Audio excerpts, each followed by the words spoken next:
mengecil-ngecilkan dampak dari demonstrasi kemarin dengan mengatakan yang kemarin itu nggak besar-besar amat. Yang kemarin itu kecil, yang kemarin itu tidak sebesar 98, ya memang nggak sebesar 98, yang kemarin tidak sebesar Omnibus Law. Mungkin saja kalau kita hanya sekedar bicara jumlah, tapi di sini kita lihat dampaknya. Dan kemarin itu kita tidak bisa mengatakan kecil juga.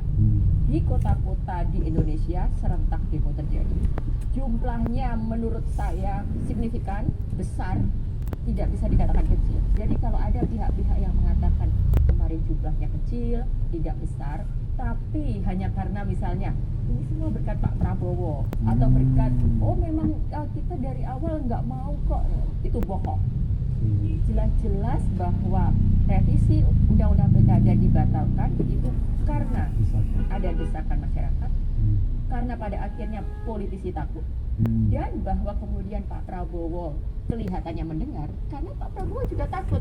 Dipaksa. Takut bahwa ini nanti akan berkelanjutan, merembet ke soal legitimasi pencalonan kepresidenan beliau, akan mengganggu bahwa ini kan dia itu dilatih sampai ini membesar, lalu kemudian akan mengganggu, bahaya nih gitu. Jadi tapi itu semua karena ada aksi.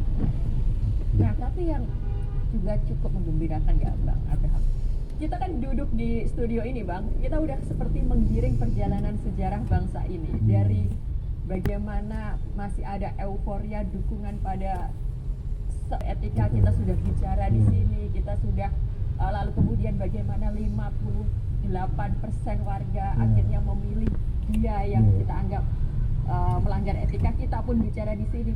Tapi kemudian kita melihat ada perubahan, ada kesadaran yang kembali muncul.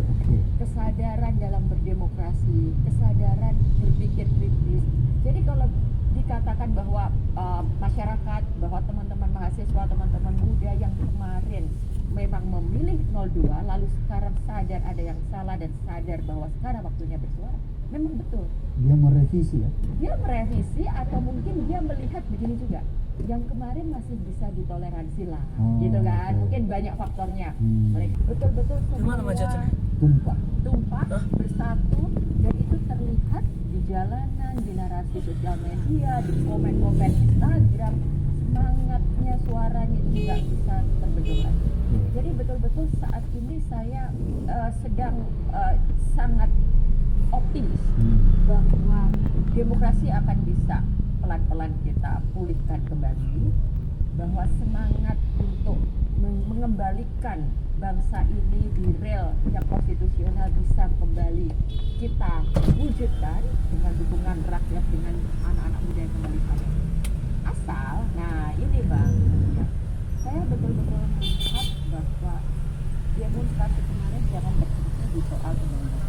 Dan sebenarnya di tuntutan teman-teman mahasiswa, tuntutan suara publik yang belum kemarin, tidak hanya bicara soal pilkada atau bicara soal lain. Itu kan hanya ujung yang kelihatan aja. Itu triggernya saja, momentum saja. Karena ada momentumnya kita semua turun. Tapi kemudian kita lihat ini semua kan hasil dari segala rentetan. Maksudnya ke warungnya? Segala pelanggaran, hasil dari segala desain yang mencoba untuk memberikan manipulasi, pelanggaran dan pemanfaatan pelanggaran. Dalam lagi dituduh dengan pengambilan sebelumnya ya. Kita juga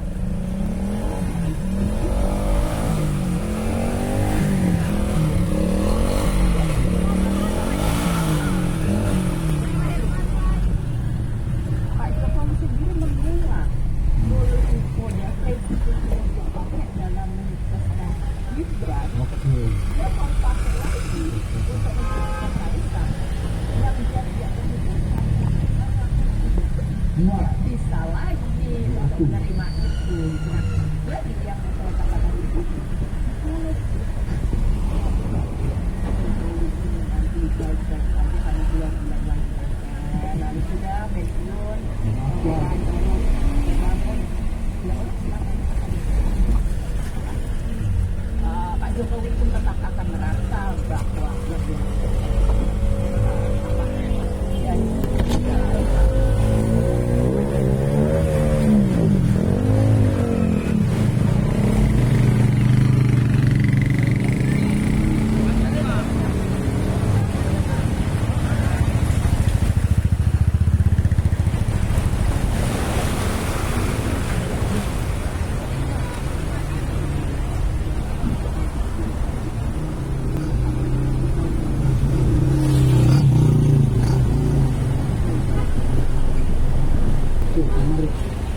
kita lihat seperti katakan memang harus mengontak serta menginginkan kesadaran, dan itu memang terbukti.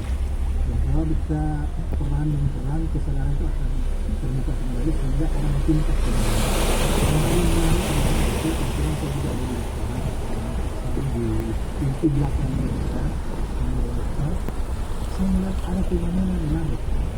Kalau mahasiswa aktivis yang tinggi itu wajar. Dan memang selama ini mereka boleh dikatakan kelompok-kelompok yang mengerti, paham dengan situasi dan kritis. Tapi ada satu kelompok yang saya amati kemarin yang menurut saya ini dugaannya tidak benar. Kelompok profesional yang selama ini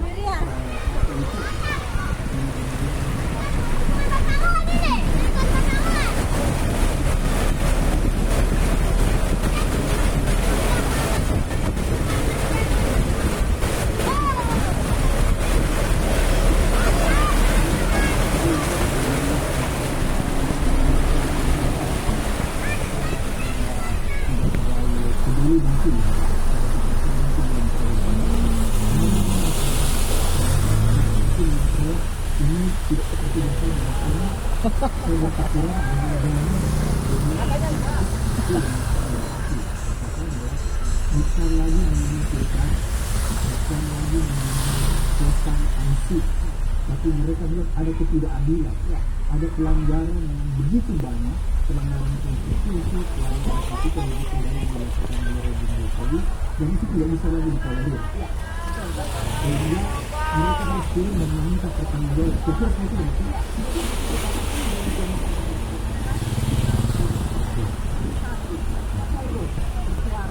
Lama itu. Nih. Hanya bisa menyuarakan waktu kali ini. Ah, bisa. Mie. Bagaimana bisa hanya dari foto